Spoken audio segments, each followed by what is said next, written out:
కంచి శ్రీమఠంలో పరమాచార్య స్వామివారి దర్శనానికి కొద్దిమంది వేచి ఉన్నారు.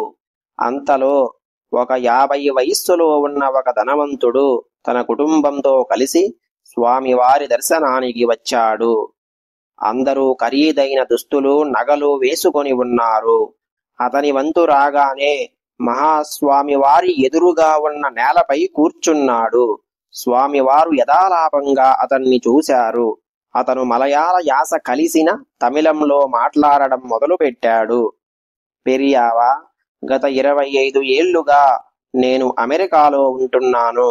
నాకు భారతీయ వనితయే కావాలని ఇక్కడికి అదే పనిగా వచ్చి మరీ పెళ్లి చేసుకున్నాను. ఈమె నా భార్య. వీరు నా కుమారులు, కుమార్తెలు. మేము విదేశాలలో ఉన్నప్పటికీ మేము మన భారతీయ సనాతన బ్రాహ్మణ పద్ధతులు, సంప్రదాయాలు తూచా తప్పకుండా పాటిస్తాము. ప్రతిరోజు 2 సార్లు తప్పకుండా సంధ్యావందనం చేస్తాను. నేను ఒక్కసారి కూడా మా తల్లిదండ్రుల సంవత్సరిక శ్రాద్ధం తప్పలేదు. దానికి కావలసినవన్నీ నాకు ఇక్కడి నుండే లభిస్తాయి.